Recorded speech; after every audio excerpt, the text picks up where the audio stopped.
ይህ ነቃ ህይወት ሚዲያ ነው። እውነትን በእውነት ለሚፈልጉ ሁሉ የተዘጋጀ ሚዲያ ስለሆነ ላይክ፣ ሼር፣ ሰብስክራይብ ማድረግን እንዳቀበት ሳይቆጥሩ ኦርቶዶክሳዊ ግዴታውን እንዲወጡ አደራ እንላለን።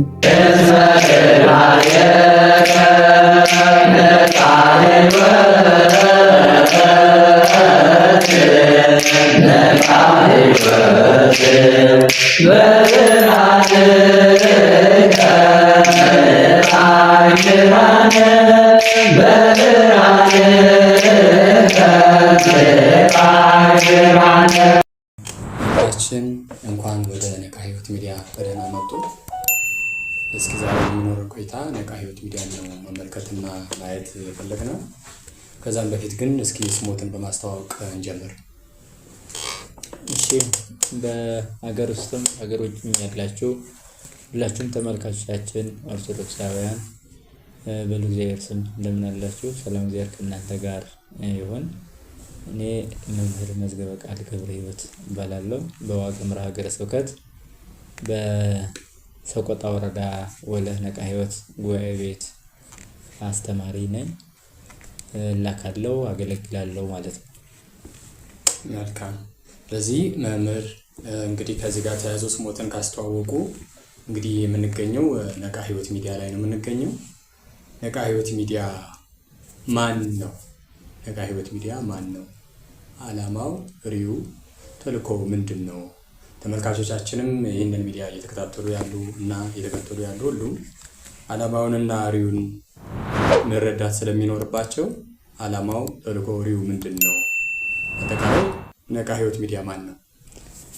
ነቃ ህይወት ሚዲያ እንግዲህ በዋግኽምራ ሀገረ ስብከት በሰቆጣ ወረዳ በወለህ ቀበሌ የሚገኝ ጉባኤ ቤት የከፈተው ትምህርቶቹን፣ መንፈሳዊ ምክሮቹን ለዓለም የሚያሳይበት ወይም ለዓለም የሚያውጅበት፣ የምስራቹን የሚነግርበት የስብከተ ወንጌል ሚዲያ፣ የብዙ መንፈሳዊ ምክሮች ሚዲያ ነው። ነቃ ህይወት እንደሚታወቀው ጉባኤ ቤቱ የህይወት ምንጭ ማለት ነው። ከተመሰረተ 7 ዓመት አስቆጥሯል። በ2011 ሰኔ 17 ቀን ነው የተመሰረተው ጉባኤው። ቤቱ መኖሪያው ደግሞ መሰረት የተጣለው በ2001 ነው። ጉባኤው ትምህርቱን ግን በ2011 ነው የጀመረው። ሚዲያውን ደግሞ አሁን 2018 ሐምሌ 10 ቀን ነው ማለት ይቻላል የጀመረው። የተጀመረበት እንግዲህ ዋናው ዓላማ ነው። ሁሉም ተቋም ሲከፈት የራሱ የሆነ ዓላማ አለው፣ ግብ አለው፣ ራዕይ አለው። እንዲሁ ሁሉ ጉባኤ ቤታችንም ነቃ ህይወት ሚዲያን ሲከፍት ዝም ብሎ አይደለም፣ ለተራ ነገርም አይደለም። በውስጥ የሚሰሩ በርካታ ስራዎች አሉ። እንዲሁ ደግሞ በማህበረሰቡ ዘንድ ደግሞ ምንም ያለ ቀረጻ ዝም ብሎ በህፃናት ላይ፣ በወጣት ላይ፣ በእህቶች፣ በእናቶች እያለ በማረሚያ ቤት ያሉትን በሙሉ በትምህርት ያገለግላል ጉባኤ ቤቱ። አሁን ደግሞ ወጣ ብሎ ሰፋ ያሉ ትምህርቶችን በዓለም ዙሪያ ላሉ ድህነት ለሚፈልጉ ሁሉ ማስተላለፊያ ነው። ዓላማው ይሄ ነው። ምክንያቱም አሁን ዓለም ወደ አንድ መንደር እየመጣች ነው። ስለዚህ ይህንን ወደ አንድ መንደር የመጣውን የሰው አእምሮና አስተሳሰብ ደግሞ ቤተክርስቲያን መቃኘት አለባት ብለን እናምናለን። ቤተክርስቲያን ደግሞ የምትቃኘው ደግሞ በጉባኤ ቤቶቿ ነው፣ በሌላ አይደለም። በጉባኤ ቤቶቿ ውስጥ ያሉ ደግሞ መምህራን፣ ደቀ መዛሙርት ናቸው። እኒህ ድምፃቸውን ለዓለም የሚያሰሙት ስለ እግዚአብሔር ሕያውነት፣ ዘላለማዊነት፣ ክብር፣ ቅድስና፣ ምስጋና፣ ጠባቂነት፣ መጋቢነት ሁሉ የምንመሰክረው በእነዚህ ሚዲያዎች ይሆናል ማለት ነው። ምስክርነቱ ቀድሞ በሐዋርያት በአካል ተሄዶ በደመና ተጭኖ ደርሰው ነው የነበረው። አሁን ደግሞ ቀጥታ ባለንበት ሆነን ዓለምን ማግኘት የምንችልበት አጋጣሚ እየተፈጠረ ስለሆነ ይህንን የዓለም መንደርነትን ቀጥታ መቆጣጠር የቤተክርስቲያን ዋና ስራዋ እንዲሆን ስለምንፈልግ ይህንን ነቃ ህይወት ሚዲያ የሚለውን መክፈት ግድ ሆኗል ማለት ነው። ስለዚህ በዚህ ሚዲያ በርካታ ትምህርቶች ቀጣይ እንደሚተላለፉ ተስፋ አድርገን ዓላማን ግበን ግብ ይዘን የተነሳ ነው ማለት ነው። የህፃናትን ህይወት፣ የወጣቱን ህይወት፣ የምዕመናኑን ህይወት በሙሉ መታደግ የሚቻለው በዚህ ዘመን በእንደዚህ አይነቶች መሆኑ እውነታ ነው፣ የተረጋገጠ ነው እና ስለዚህ ይህንን ለማድረግ ነው ጉባኤ ቤቱ ነቃ ህይወት ሚዲያ ብሎ የከፈተው። ነቃ ህይወት የጉባኤ ቤቱ ስያሜ ነው። በዛ ስያሜ ነው መልሶ ሚዲያውንም የከፈተው።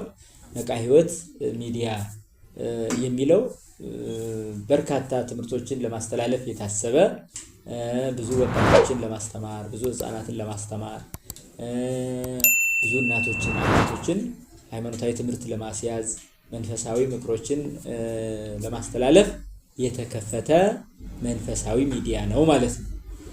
መልካም መምህራችን፣ ጥሩ።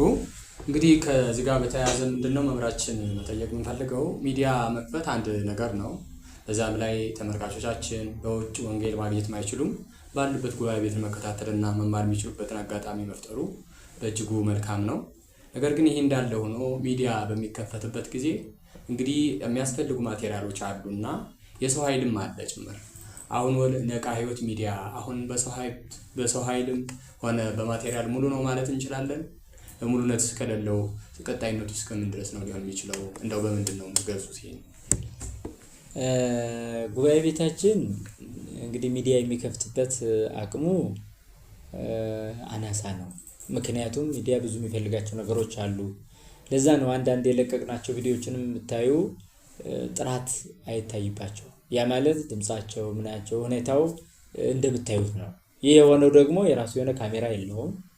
በቃ ዝም ብለን አንዴ ብዙ ቀና ወንድሞች ስላሉ እነሱን እየለመን እየጠየቅ እንዲሁ በኮንትራትም ጭምር ነው ምን አስተላልፈው ይሄን ሁሉ እና የራሱ የሆነ ካሜራ በጣም ያስፈልጋል።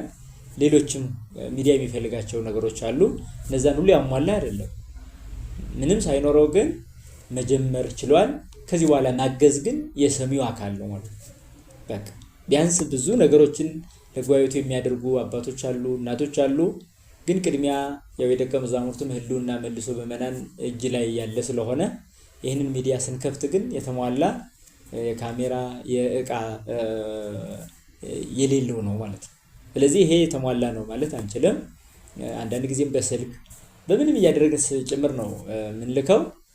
ቀጣይ ግን ይሄ ድምጽ የሚደርሳችሁ በውጭ ዓለም ያላችሁ በሀገር ውስጥም ያላችሁ እንዲሁ ይህን ማድረግ እኮ ቀላል ነው ብላችሁ ጉባኤ ቤቱን ማገዝ የምትፈልጉ በተለይ በካሜራ አሁን ባለን የዩቲዩብ ስራ በጣም ከፍተኛ ሆኖ እንዲቀጥልና ብዙ ተደራሽ እንዲሆን በራሳችን ምቹ ነገር እንዲኖረው ለማድረግ ካሜራ ላይ ትኩረት የሚሰጡ በግሉ አንድ ሰው ሊሆን ይችላል፣ ሁለት ሰው ማህበርም ሊሆን ይችላል። እንደ ማህበርም ይህንን እንደ አንድ ስራ አድርጎ ጉባኤውን ማገዝ የሚፈልግ ጥሪያችንን እናስተላልፋለን። ምክንያቱም ብዙ ገንዘብ አለ በብዙ ሰው እጅ፣ ነገር ግን ብዙ ቁም ነገር ሳይሰራበት የሚያልፍም ይኖራል። ምን ለስራ ሚልም ይኖራል። ስለዚህ ምን ባደርግ ሚል ይኖራል። ይህንን የሚዲያ ተቋሙን ከፍ በማድረግ የሚችሉትን ሁሉ ቁሳቁስ ማሟላት ይቻላል ማለት ነው እንጂ እስካሁን ባለው ገና ከጀመረ እንዳልኳቸው አሁን በዚህ ወር ውስጥ ነው የጀመርነው። ሆኖም ግን ብዙ ተከታይ፣ ብዙ ተማሪ፣ ብዙ ቤተሰብ ሊኖረው እንደሚችል ገና በጅምሩ እያየን ነው። ነገር ግን ጥራት ያለው ስራ ለመስራት የራሱ የሆነ የገንዘብ አቅም፣ የራሱ የሆነ የቁሳቁስ አቅም ያስፈልገዋል። በተለይም ካሜራው ማለት ከአቅማችን በላይ ስለሆነ እኛ የምናገኛትንም እንዲሁ ለሚማሩ ተማሪዎች ነው የምናውለው። ምክንያቱም ተማሪው በልቶ ነው የሚማረው፣ ሳይበላ አይማርም። እንደዚህ አይነቶች ላይ ስንቀላቀል ደግሞ ይህን የምትሰሙ በውጭ በውስጡም ያላችሁ ማገዝ ብትችሉ የሚል በጉባኤ ቤቱ ስም ጥያቄ እናቀርባለን። የተሟላ እቃ አለ ወይ የሚለው የለም ብለውን ነው እንግዲህ አንዳንዴም በስልክ አንዳንዴም ደግሞ ወንድሞች በመጠየቅ ነው የምናደርገው። በርካታ ትምህርቶች ሳይቀረጹ ያልፋሉ። ጊዜያችንን ተጠብቀን ልንቀርጽ ባሰብንበት ቀን ያን ነገር አናገኝም። ከዛ በኋላ ነገሩ ሁሉ ይጉላላል ማለት ነው። ይህ እንዳይሆን እንግዲህ ጀምረናል።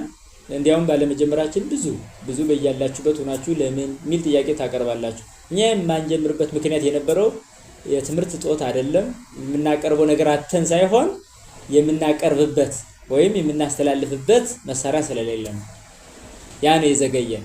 አሁን ግን ቀጥታ ዝም ብለን እንደ ሰው ራሱ ያግዝ የለ ብለን ደፍረን ገብተናል፣ ጀምረናል ማለት ነው። የተሟላ ዕቃ ባለመኖሩ እንዳንጉላላ የእናንተም ድርሻ የእናንተም ተሳትፎ አስፈላጊ ነው ብለን እናምናለን። መምህራችን ብቻ ነው ጎደሎ ማለት እንችል ይሆን? አሁን ከካሜራም ከሌላም እዚህ ማቴሪያል ብቻ ብለውም ገልጸውልናል። ግን ጎደሎ የሰው ኃይል የካሜራማን አለን ማለት እንችል ይሆን? ነቃ ህይወት ሚዲያ ካሜራማን አለው ከማቴሪያሎቹ በተጨማሪ እሱ ነው።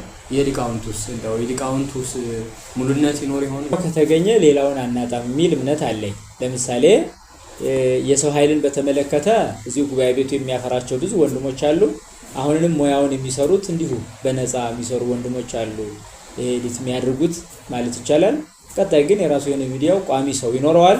እሱንም ስናደርግ ካሜራው ከተገኘ እዛው ከሚገኘው ራሱን ችሎ ሰው መቅጠር የሚችልበት አቅም ይኖረዋል ብለን እናስባለን። በመምህራን ደረጃ ሙሉ ነው ማለት እንችላለን።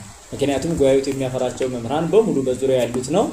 ብዙ አቅም ያላቸው ሰዎች አሉት፣ አቅም ያላቸው መምህራን አሉት። ስለዚህ እነዛን በሙሉ መጠቀም ስለሚቻል ትምህርት ለማስተላለፍ አያጥረንም። የሚያጥረን አሁን ያልኳችሁ ነው፣ ይህ ካሜራው ማለት ነው። እና ከዛ በተረፈ ግን ኤዲት የሚያደርጉ ወንድሞችን እህቶችን ደግሞ እያሰለጠኑም እያበቁ መሄድ የሚቻልበት አለ። ቋሚ ሰው ግን መቅጠር የምንችልበት ሁኔታም አለ። ለምሳሌ ነቃ ህይወት ጉባኤ ቤት የራሱ የሆነ ልማት ተቋም እየገነባ ነው ብለን እናምናለን። ከዚያ ልማት ተቋም አንዱ ዘርፍ ነው ይሄ ሚዲያ ማለት ነው። ስለዚህ በዛው ላይ ቋሚ ሰው አለን። እንደገና በሚዲያውም ላይ ቋሚ ሰው እንፈጥራለን ብለን ነው የምናምነው። ይህን ሁሉ ያው እያሰብን እንጓዛለን። ምናልባት በገንዘብም በሀሳብም በማቴሪያልም ማገዝ የምትፈልጉ ግን በሩ ክፍት ነው። ፍቅራችሁን የሚጠብቅ ጉባኤ ቤት እንዳለም እንድታስቡ በዚሁ እግረ መንገድ እናሳስባለን ማለት ነው። የሚያስተላልፉትን ይህንን ጥሪ በሚገባ አድምጣችሁ እንደሆነ ተስፋ እናደርጋለን። ቀናዎችና የጉባኤ ቤት ፍቅር ያላችሁ ኦርቶዶክሳውያን ደግሞ ይህንን ተረድታችሁ የሚጠበቅባችሁ ሁሉ ማድረግ እንደሚችሉ በሙሉ ልብ እናምናለን። የመጨረሻ ጥያቄ የሚሆነው መምህራችን ካነሷቸውና ካየናቸው ነቃ ህይወት ሚዲያ ዓላማ ያለው ራዕይና ተልዕኮ ያለው ሲሆን ዛሬና ነገ ከዚህ ሚዲያ ምን እንጠብቅ? ከዚህ ጋር ተያይዞ ደግሞ ምንድነው አማኞች ከሚዲያው ጎን ለመሆን በየትኛው በልኩ ነው አብረው መሆን የሚችሉት? በእውቀት ነው? በገንዘብ ነው? በማቴሪያል አቅርቦት ነው? የሰው ኃይል በመቀጠር ነው? በዚህ በኩል ያለውትን ነገር በደንብ ይነግሩ። ቀና ኦርቶዶክሳውያን ይህንን እየተከታተሉ ያሉ በሚጠበቅባቸውን ሁሉ አብሮነታቸውን እንዲያሳዩ ማለት ነው። እንግዲህ የሚዲያው ከሚዲያው ምንድነው የምንጠብቀው የሚለው እንግዲህ አንድ ሚዲያ ሲከፈት የራሱ የሆነ ዓላማ እንዳለው ቅድም ተናግሬያለሁ። የጉባኤ ቤቱን ዓላማ ነው በሚዲያው የምናገኘው። ጉባኤ ቤቱ ሰው የማፍራት ዓላማ፣ ሰው የማዳን ዓላማ፣ ሀገር የመጠበቅ ቤተክርስቲያን የመጠበቅ ዓላማ ነው ሊኖር የሚችለው። ሌላ ዓላማ የለውም። ጉባኤ ቤቱ ሰው የማትረፍ ዓላማ፣ ዘመኑን የዋጁ በምናን የሚደርሱ ህዝብን የሚያገለግሉ ቅንነት ያላቸው ሰዎች ማፍራት ነው። ሌላ ዓላማ የለውም ጉባኤ ቤቱ። ልክ በዛ ጉባኤ ቤት የተመሰረተው ሚዲያ ደግሞ በዓለም ዙሪያ ያሉ እውነትን ለሚፈልጉ ሁሉ እውነትን ቁልጭ አድርጎ ለማሳየትና የመዳን መንገድ በማሳየት ሰውን ወደ መዳን የመሳብ ዓላማና ግብ ነው ያለው። ስለዚህ የምንጠብቀው ምዕመናን በሚሰጡት አስተያየትና ሐሳብ በዚህ ዙሪያም ቢሰራ የሚሉ ጥቋማዎችም ካሉ በጥቋማዎች ካልሆነም ደግሞ እኛ ራሳችን ቢሆኑ ብለን የምናስባቸው ወደዚህ ጆሮ ሊደርሱ የሚገቡ ጉዳዮችን እናቀርባለን። ስለዚህ በቆታ አይምሮ ዙሪያ የተሰሩ በርካታ ስራዎችም ይቀርባሉ፣ ትምህርቶች ማለት ነው። እንዲሁም ደግሞ ሌሎች ልክ የሰው ልጅ ህይወት በዚህ ዓለም በጣም ውስብስብና ከባድ ስለሆነ በዚህ ዕለት በሚገጥመው ፈተና ሁሉ ሰው እንዴት ማለፍ አለበት የሚሉ ነገሮችንም በርካታ ነገሮችን ልናቀርብ እንችላለን። ብዙ መንፈሳዊ ምክሮችን፣ ትምህርቶችን እንዲሁ ሌሎችንም አጋዥ ምክሮችን የምንሰጥበት ይሆናል ማለት ነው። በዚህ ነው መጠበቅ ያለባቸው ምዕመናንም የምናስበውም በዚያ ልክ ነው። ሌላኛው ምዕመናን በምን ያግዙ የሚለው ቅድም እንደተናገርኩ በማቴሪያል በቁሳቁስ ማገዝ ይቻላል። ጥቂት ነገር ማድረግ በራሱ ቀላል ስላልሆነ ለጉባኤ ቤቱ ማለት ነው። ከዛ በሐሳብ ማገዝ ይቻላል፣ በአስተያየት ማገዝ ይቻላል። ሌላኛው ደግሞ የሚተላለፉ ትምህርቶችን በማዳመጥ በተለይ ትልቅ እገዛ ማድረግ ይቻላል።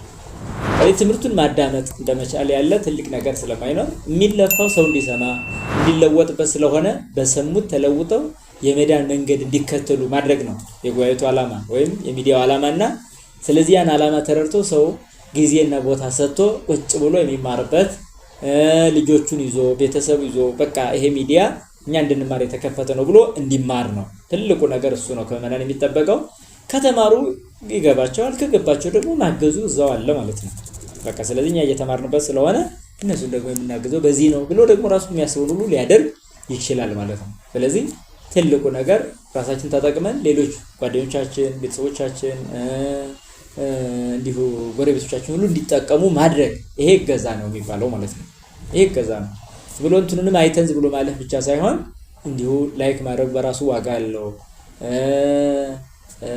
በሰብስክራይብ ትልቅ ዋጋ አለው።